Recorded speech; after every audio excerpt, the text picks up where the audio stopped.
Savvy, let 'em know.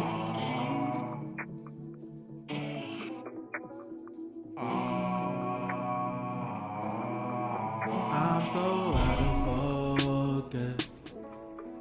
I'm so out of focus. Poison killing me slowly. Killing me slowly. I'm so out of focus. I'm so out of focus. Poison killing me slowly. You're so killing me slowly. I'm just having a bad time. Every time I'm with you, it's the same thing. But sin and Savvy, let 'em know. Hey, it's Trey. Turn it up. Wavy, ooh, yeah, ah. Wavy, ooh, yeah, ah. Wavy, ooh, ah, yeah. Wavy, ooh, yeah, ah.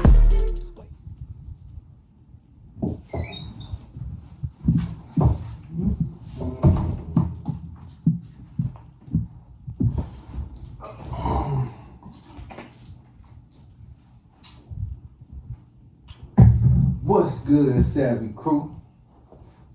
Coming back with another video. Now, I ain't got my contacts in, so I might be squinting. If you see me squinting, that's why. But we're gonna be doing something just a little different today because we know that they brought religion over to us. Before there was religion, we just believed in,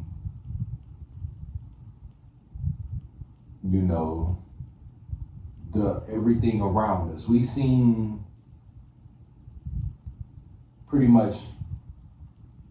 life and everything, from the birds to the frogs to the whatever, right? But this book right here is gonna, first off, it's called The Soul of the Indian by Charles Alexander Eastman. It was an Indian man that lived on like a reservation or something like that. And he pretty much wrote a book about their religion, or more about more than that, but yeah, we just gonna get straight into it, man. And I'm gonna read only the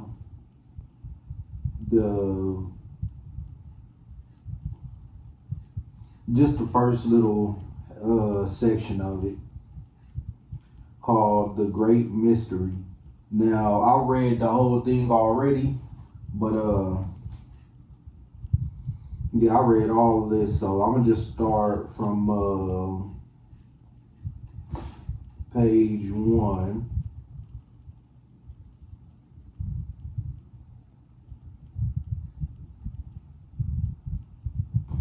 Okay, I'm gonna start from right here. So let me spark this up. Oh, and turn off the fan. All right, now let's get it.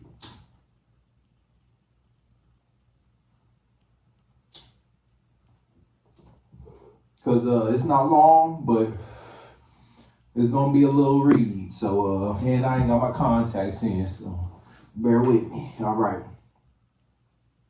And there's plenty of books about this too. Not just, this ain't the only one. This is just the first one I found. Okay. So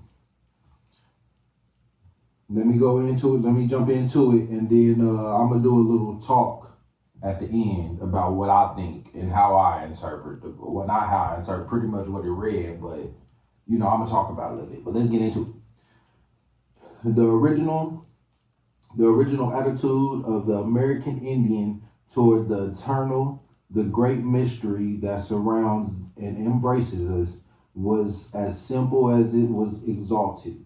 To him, It was the supreme conception, bringing with it the fullest measure of joy and satisfaction possible in this life. The worship of the great mystery was silent, solitary, free from all self-seeking.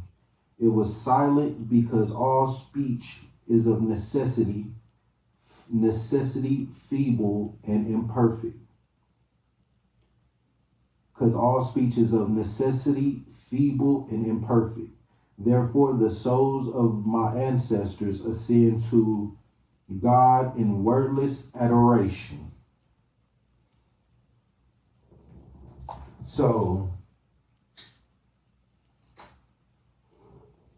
meaning they didn't have to preach and,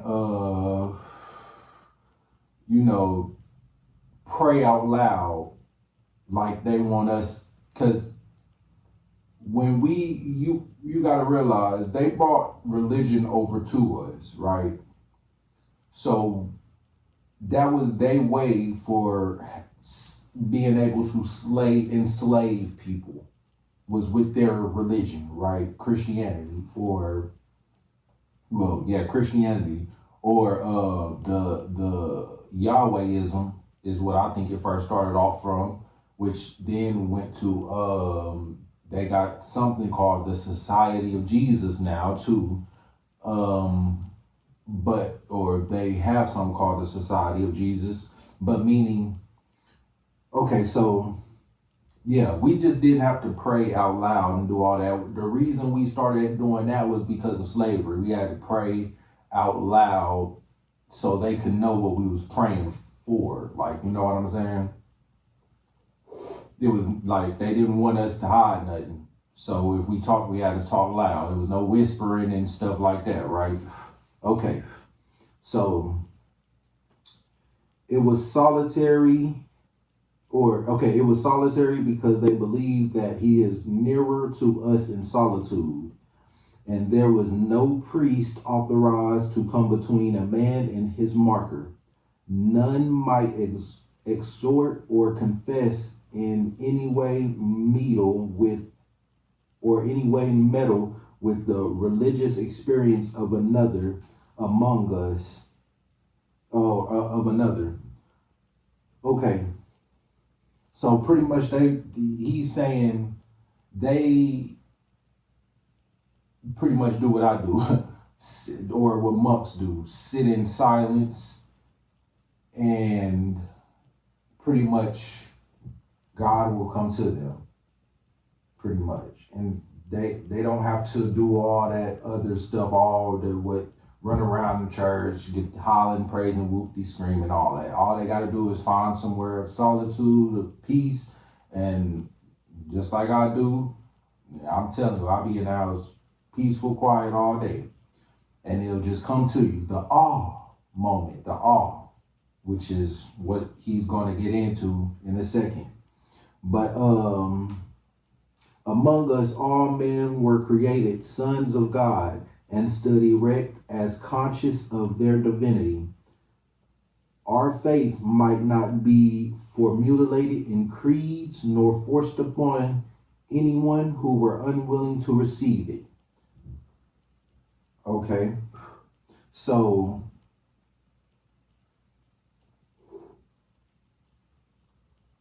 pretty much that's everything Christianity does. But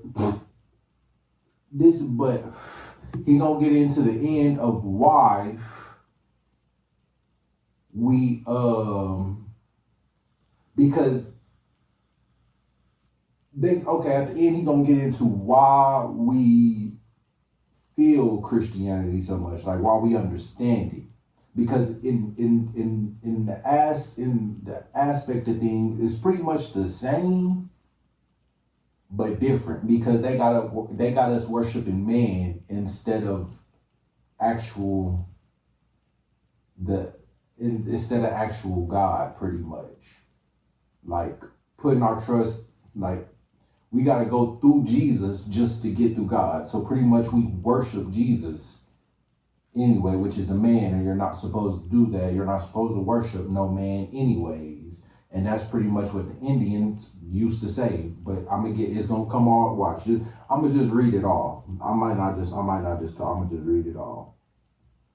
Hence, there was no preaching, proselyting, nor proselyting meaning just trying to change one's religious belief. Proselyting nor persecution, neither were there any scoffers or atheists, which means because of Christianity, there's a lot of contradictions, and there's a lot of things that just, I ain't gonna lie, sound plain out stupid. So that's why there's a lot of people who don't believe in no religions today, which is atheism, because once you really start looking into the modern day religion of when they civilized us, or not even civilized us, just when they conquered us, they had to change things to make it conform to their now world view, to make us look at the way they, you know what I'm saying, to the way we see. They pretty much changed up everything. But there were no temples or shrines among us, save those of nature. Okay, shrines among us save those of nature. So we didn't need no shrine, no buildings, what they saying, and all that other stuff. Being a natural man, the Indian was intensely poetical. He deemed it sacrilegious or sacrilege to build a house for him who may be met face to face in the mysterious shadowy aisles of the primeval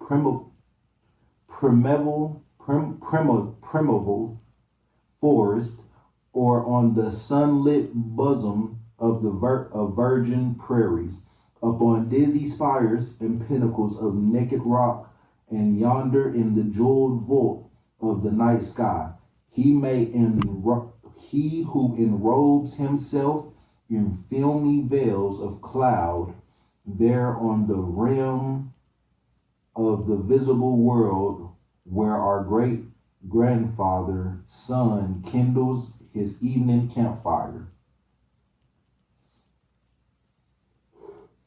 He who rides upon the rigorous wind of the north, or breathes forth his spirit upon aromatic southern airs, whose war canoe is launched upon majestic rivers and inland seashores, I guess that's supposed to be inland seas with a dash, he needs no lesser cathedral. That solitary communion with the unseen, which was the highest expression of our religious life, is partly described in the word Bombade, literally mysterious feeling, which has been variously translated fasting and dreaming. It may be interpreted as consciousness of the divine. The first Bombade or religious retreat marked an epoch in the life of the youth, which may be compared to that of confirmation or conversation in Christian experience. Having first prepared himself by means of the purifying vapor bath and cast off as far as possible all human or fleshly influences, the young man sought out the noblest height, the most commanding summit in all the surrounding region. Knowing that God sets no value upon material things, he took with him no offerings or sacrifices other than symbolic objects such as paints and tobacco. wishing to appear before him in all humility. He who wore no clothing save his moccasins and breeched clout at the solemn hour of sunrise or sunset, he took up his position overlooking the glories of earth and facing the great mystery. There he remained naked, erect, silent, and motionless, exposed to the elements and forces of his arming for a night and a day or 2 days and nights, but rarely longer. Sometimes he would chant a hymn without words or offer the ceremonial filled pipe. In this holy trance or ecstasy, the Indian mystic found his highest happiness and the motive power of his existence. When he returned to the camp, he must remain at the distance until he had again entered the vapor bath and prepared himself for intercourse with his fellows. Of the vision or sign vouchsafed him, he did not speak unless it had included some commission which must be publicly fulfilled. So pretty much the Indians went up to mountains, I guess, or something like that. And the highest place in the region of the plain that they was on, right? And they would pretty much channel God and get a message, right? And then that message would not be spoke upon until he would just stand there in silence, maybe chanting a hymn, like a something like that, but they would just sit there in silence pretty much and channel, because they feel like he comes through in the moments of silence is when you hear him, right? Is when God speaks to you. Okay, so in which I think that to be true, because I get a lot of awe moments, which they call that a divine moment, right? Or when God speaks to you or something, right? Okay, so they pretty much was saying they didn't, I'm going to just read it because he's going to break it down anyways. Sometimes an old man standing upon the brink of eternity might reveal to a chosen few the oracle of his long past youth. The Native American has been generally despised by his white conquerors for his poverty and simplicity. They forget, perhaps, that his religious forbade the accumulation of wealth and the enjoyment of luxury. To him, as to other single-minded men in every age and race, from the Diogenes to the brothers of Saint Francis, from the Montanist to the Shakers, the love of possessions has appeared a snare, and the burdens of a complex society, a source of need, less peril, and temptation. So pretty much they saying living simple is pretty much the way to go. We live simple. We didn't need a whole lot of clothes and jewelry and all that stuff that we look at today and worship today pretty much. That's why we just wore them simple clothes. We had simple rags or whatever we made pretty much. We didn't need nothing more, nothing less, right? But until they came over here, they brought their ways and religion, which they said they believed in this all God, whatever, but yet, and they changed it up to where they could slave people or enslave people, and not only just the blacks, because there was whites too That's why they came over here, to some of them that was settlers, to escape the poverty from over there in Greek or Rome, whatever they, you know what I'm saying? So, yeah, like pretty much we didn't need, all we had was silence, and we took as less stuff with us as possible when we went to go try and channel or talk to God, pretty much get a message from God. We didn't bring nothing but a filled pipe with tobacco. That's it. And let me see.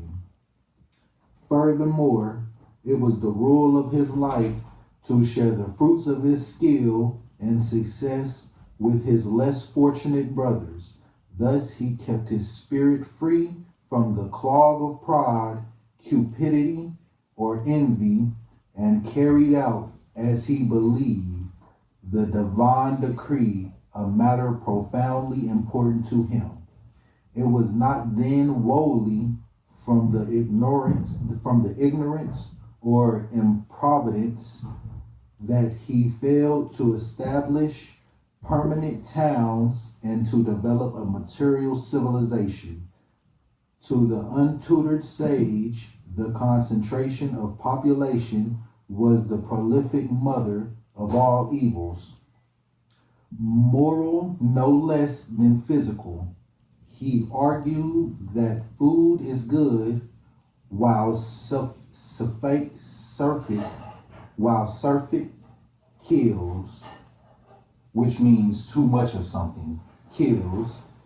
That love is good, but lust destroys, and no less dreaded than the pestilence following upon crowded and unsanitary dwellings was the loss of spiritual power, inseparable from too close contact with one's fellow men. All who have lived much of outdoors knows that there is a magnet and nervous force that accumulates in solitude, and that it is quickly dissipated by life in a crowd. And even his enemies have recognized that the fact that for a certain innate power and self-poise, wholly independent of circumstances, the American Indian is surpassed among men. The red man divided mind into two parts, the spiritual mind and the physical mind. The first is pure spirit, concerned only with the essence of things, and it was this he sought to strengthen by spiritual prayer, during which the body is subdued by fasting and hardship. In this type of prayer, there was no beseeching of favor or help. All matters of personal or selfish concerns, as success is hunting or warfare, or as success in hunting or warfare, relief from sickness, or the sparing of a beloved life, were definitely related or relegated to the plane of the lower or material mind, and all ceremonies, charms, and incantations designed to secure a benefit or to avert a danger were recognized as emanating from the physical self.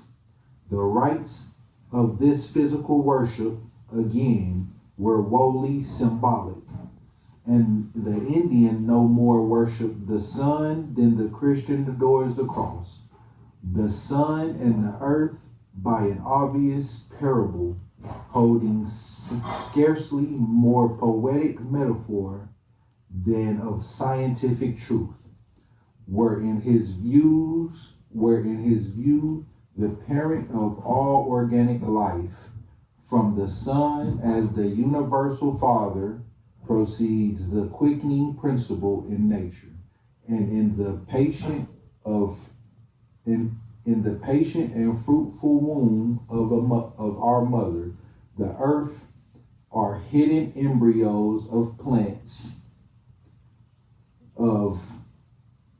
and men. Therefore, our reverence and love for them was really an imaginative extension of our love for our immediate parents. And with this sentiment of filial pity was joined a willingness to appeal to them as to a father for such good gifts as we may desire. This material or physical prayer, the elements and majestic forces in nature, lightning, wind, water, fire, and frost, were regarded with awe as spiritual powers, but always secondary and intermediate in character. We believe that the Spirit pervades all creation and that every creature possesses a soul in some degree, although not necessarily a soul conscious of itself. The tree, the waterfall, the grizzly bear, each is an embodied force and such an objective of reverence, or an object of reverence. The Indian loved to come into sympathy and spiritual communion with his brother of the animal kingdom, whose inarticulate souls had for him something of the sinless purity that were attributed to the innocent and irresponsible child. He had faith in their instincts as in mysterious wisdom given from above. And while he humbly accepted the supposedly voluntary sacrifice of their bodies to preserve his own, he paid homage to their spirits in prescribed prayers and offerings. In every religion, there is an element of the supernatural, varying with the influence of pure reason over its devotees. The Indian was a logical and clear thinker upon matters within the scope of his understanding, but he had not yet charted the vast field of nature or expressed his wonders in terms of science. And effect, with his limited knowledge of cause and effect, he saw miracles on every hand: the miracle of life in seed and egg, and the miracle of death in lightning flash and in the swelling deep. Nothing of marvelous could astonish him.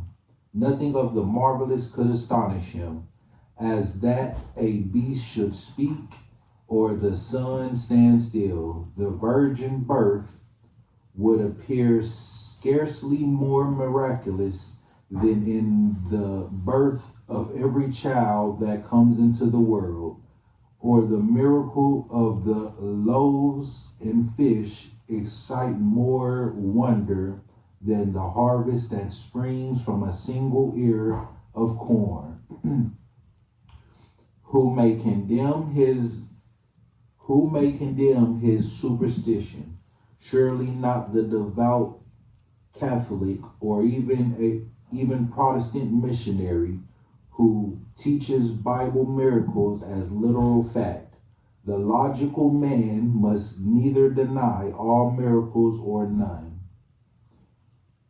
And our American Indian myths and hero stories are perhaps in themselves quite as credible as of the Hebrews of old.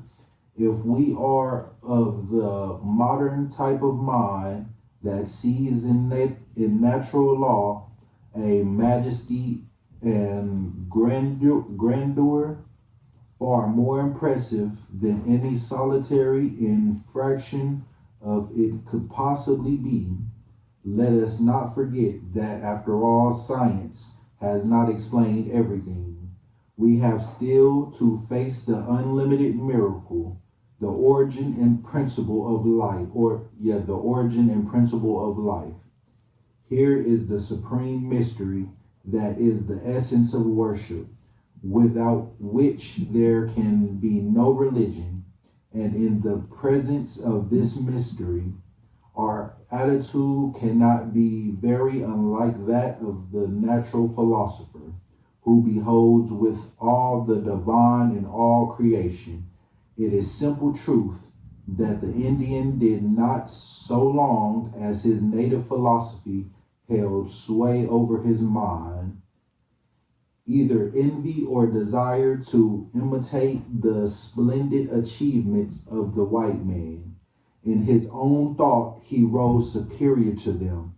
He scorned them, even as a lofty spirit absorbed in its stern task rejects the soft beds, the luxurious food, the pleasure-worshipping dalliance of a rich neighbor. Dalliance of a rich neighbor. It was clear to him that virtue and happiness are independent of these things, if not incompatible with them. There was undoubtedly much in primitive Christianity to appeal to this man, and Jews' hard sayings to the rich and about the rich would have been entirely comprehensible to him. Yet the religion that is preached to our churches and practiced by our congregation, with its elements of display and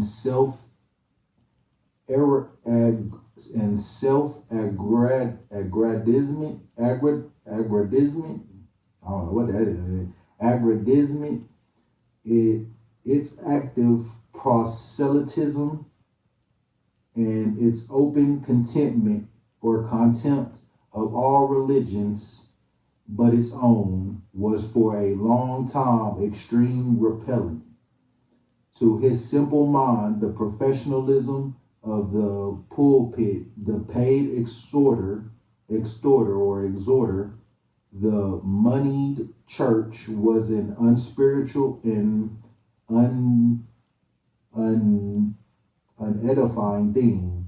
And it was not until his spirit was broken and his moral and physical constitution undermined by trade, conquest, and strong drink that Christian missionaries obtained any real hold upon him. Strange as it may seem, it is true that the proud pagan in his secret soul despised the good men who came to convert and enlighten him. Nor were its publicity and its Phariseeism the only element in the alien religion that offered the red man. To him it appeared that offended the red man. To him it appeared shocking and almost incredible that there were among this people who claimed superiority many irreligious who did not even pretend to profess the national faith. Not only did they not profess it, but they stooped so low as to insult their God with profane and sacrilegious speech. In our own tongue, his name was not spoken aloud, even with uttermost reverence, much less lightly or irreverently more than this.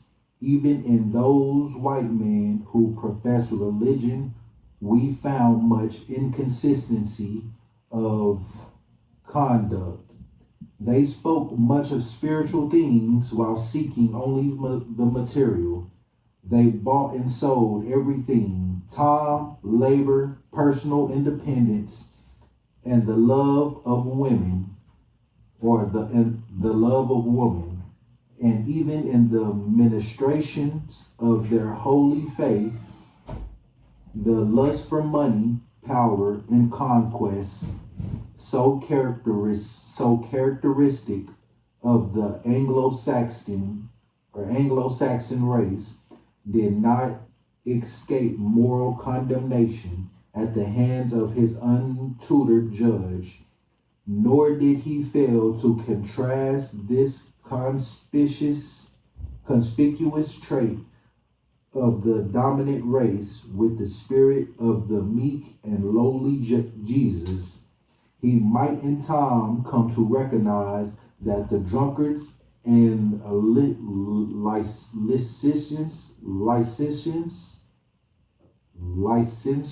licentious, the drunkards and the licentious among white men, with whom he too frequently came in contact, were condemned by the white man's religion as well, and must not be held to discredit it. But it was not so easy to overlook or to excuse national bad faith when distinguished emissaries, when distinguished emissaries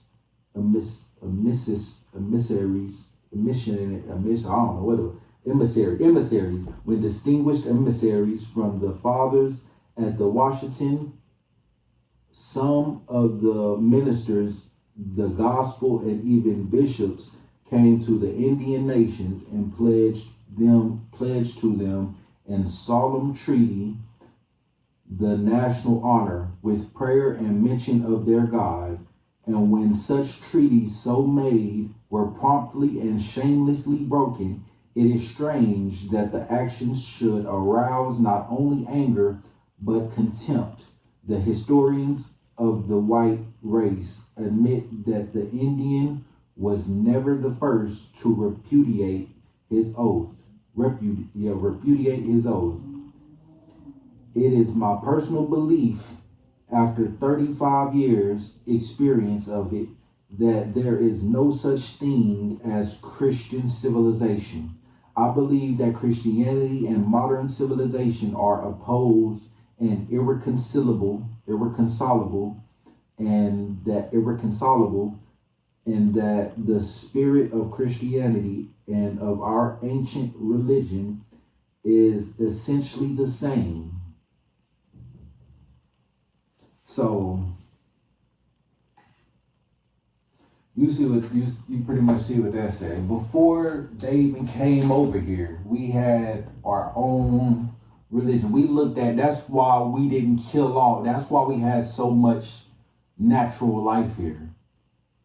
When they came and conquered, guess what? Now you rarely see deer and shit like that. Like, they destroyed everything. If you take away one thing in the ecosystem, they will all leave eventually, because that's just nature. Everything is needed, no matter how little it is. Even mosquitoes, even though we don't like them motherfuckers, but they need it, because something eats that. And if something don't eat that, then something else is gonna die. And then if something else die, then something else can't eat, and then that thing gonna die. Then there's gonna be a domino effect. So we understood that life was in everything. That's why we didn't kill everything off, and it was just so much natural life. We took care of the forest. We understood that nature was pretty much God. Like, we didn't worship nature, but we pretty much looked at nature and seen God. Every time we stepped outside, that was pretty much our God. So we respected nature until they came over here, and guess what? They had put their faith in a man.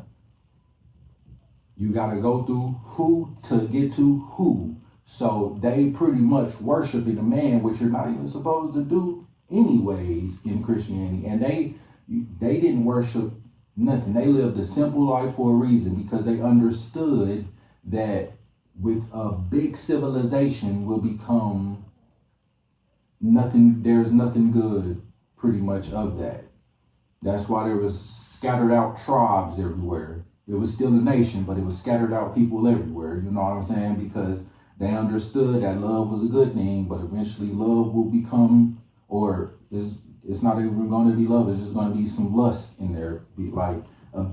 They understood like they didn't want to change pretty much. They understood what was going to be or what was going to happen or what was going to become if they end up making over here a civilization or bringing their ways over here, which guess what? It is today. And guess what we in? Modern day Babylon. I mean, or you could say Sodom and Gomorrah too, shit, both of them.